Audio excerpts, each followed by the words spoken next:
अस्सलाम वालेकुम दोस्तों, कैसे हो? उम्मीद है कि सब खैरियत से होंगे। अल्लाह आप लोगों को ऐसे ही खुश रखे।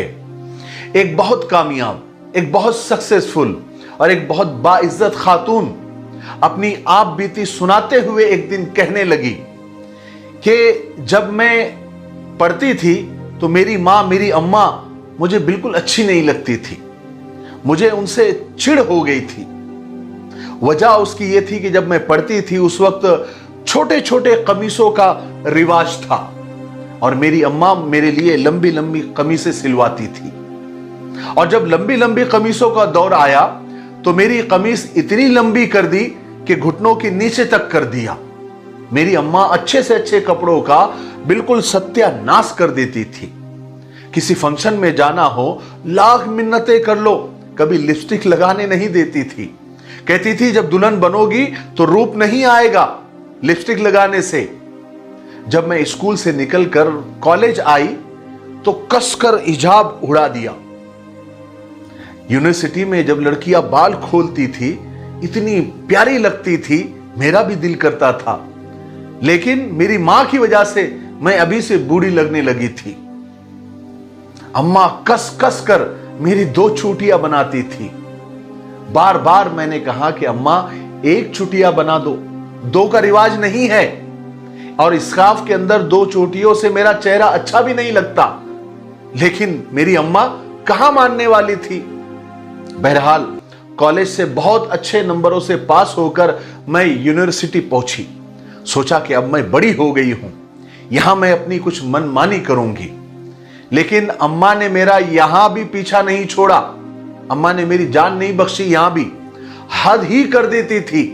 रात को सर में पूरे तेल की बोतल उंडेल देती थी और कहती थी कि पढ़ाई की मेहनत की वजह से कहीं तेरे बाल झड़ ना जाए। मुझे मेरी अम्मा से सख्त चिढ़ होने लगी थी। मुझे मेरी अम्मा बिल्कुल अच्छी नहीं लगती थी। यूनिवर्सिटी में इतने अच्छे अच्छे लड़के और खूबसूरत लड़के नजर आते थे और बहुत से लड़के और लड़कियों की तो जोड़ियां भी बनी हुई थी। मगर मेरी तरफ मजाल है कोई अट्रैक्ट हो जाए, कोई मुतवज्जे हो जाए, क्योंकि मेरे सर से कड़वे तेल की भभक आती थी, बदबू आती थी। न जाने उस लड़के में क्या बात थी। उसके इर्द गिर्द लड़कियों का एक हुजूम रहता था, एक जम्मे गफीर रहता था। मेरी भी ख्वाहिश होने लगी थी कि मैं उसकी दोस्त बन जाऊं, फ्रेंड बन जाऊं, लेकिन वो मेरी तरफ देखता भी नहीं था। उस वक्त एक सहेली ने मुझसे कहा कि देखो, याद रखना, तुम जैसी हो, तुम जैसी रहती हो, वैसे ही लोग तुम्हें मिलेंगे। खैर, मैंने इस हकीकत को तस्लीम कर लिया और पूरी तरह पढ़ाई में मुतवज्जे हो गई। मैंने अपने पढ़ाई में कंसंट्रेट कर लिया क्योंकि बाहर तो दूसरा मुझे कोई काम था ही नहीं। बहरहाल वक्त गुजरता गया और मेरी पढ़ाई मुकम्मल हुई और एक दिन मेरा फाइनल रिजल्ट आया। पूरे यूनिवर्सिटी में मेरे अलावा एक ही लड़के ने टॉप किया था और उस लड़के को इससे पहले मैंने कभी नहीं देखा था। फिर मेरी सहेली का कहना सच साबित हुआ कि मुझको मेरे जैसे ही मिलेंगे, यानी मैं टॉपर थी तो मुझे टॉपर ही मिलना था। फिर मेरी शादी भी मेरे जैसे उसी टॉप करने वाले लड़की से हो गई जिसको यूनिवर्सिटी में कोई नहीं जानता था। अब माशाल्लाह हम दोनों की एक प्यारी बेटी है। मेरी ख्वाहिशात जो मेरी अम्मा की वजह से मेरे दिल में रह गई थी, मैं उनको अपनी बेटी को सजा सवार कर पूरा कर रही थी। जब लोग मेरी लड़की की तारीफ करते और सताइशी नजरों से देखते, उसकी तारीफ करते तो मैं बाग बाग हो जाती। लेकिन जब वो बड़ी और जवान हो रही थी तो उसकी चाल ढाल में मुझे अदाएं नजर आने लगी। वो जहां से गुजरती लोग उसे मुड़ मुड़ कर देखते। पर अब मुझे ये सब अच्छा नहीं लग रहा था, बल्कि सच पूछे तो मुझे बुरा लग रहा था। मैं नहीं चाहती थी कि उसे कोई ऐसी निगाहों से देखे। हाय हाय, आज मुझे शिद्दत से मेरी अम्मा याद आ रही थी और मुझे अम्मा की वो पाबंदियां याद आ रही थी जिनकी वजह से वो मुझे बुरी लगा करती थी। आज मुझे उनकी अपने ऊपर लगाई हुई पाबंदियों पर फख्र महसूस हो रहा था। अब मुझे मेरी अम्मा बहुत अच्छी लग रही थी। मैंने अपनी बेटी को अपने पास बुलाया और अपनी जिंदगी के यही राज समझाने के लिए कि बाज मामलात में माओं की तरफ से जो पाबंदियां होती है वो बच्चियों की वकार और इज्जत में इजाफा करती है और उन्हें दुनिया व आखिरत में सुरखरू करती है, कामयाब करती है। वो खातून आगे कहने लगी कि आजकल की नौजवान नस्ल ने पर्दे को क्या से क्या बना लिया है, मेरी समझ में नहीं आता कि ये पर्दे की कौन सी शक्ल है।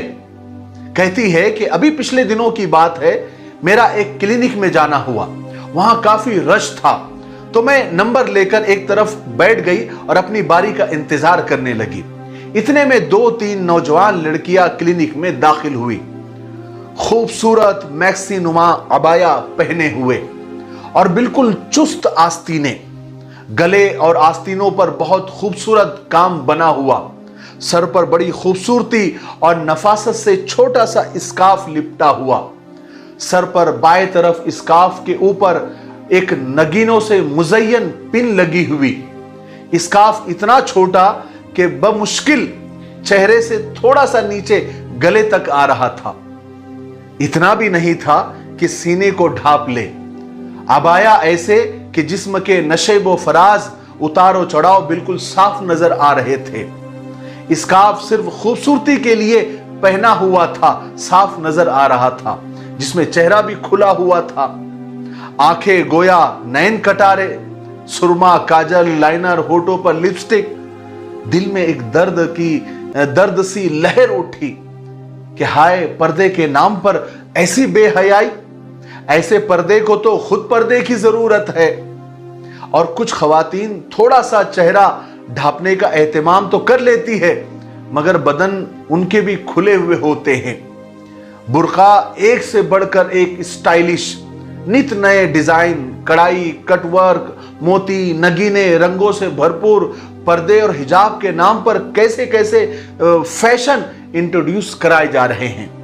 वो बजाय औरत को ढांपने के मजीद बेपर्दा कर रहे हैं। ना देखने वाला भी देखने पर मजबूर हो जाए। हर एक नजर को दावते नजारा देते हुए ये हिजाब, हमारे खवातीन बुर्के और हिजाब को फैशन के तौर पर अब अपना लिया है। हुस्न और खूबसूरती के मुकाबले में एक दूसरे से आगे निकल जाने की दौड़ है, सबसे नुमाया नजर आने का जज्बा, ये फैशन का हद से बढ़ता हुआ शौक। मुझे बहुत अफसोस हुआ।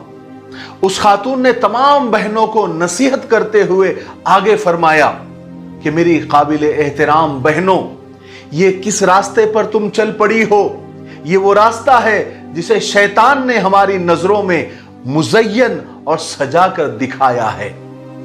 यही तुझको धुन है रहूं में सबसे बाला, हो जीनत अनोखी, हो फैशन निराला, तुझे हुस्न जाहिर ने धोखे में डाला, जिया करता है क्या यूं ही मरने वाला, जगह जी लगाने की ये दुनिया नहीं है, ये इबरत की जा है, तमाशा नहीं है।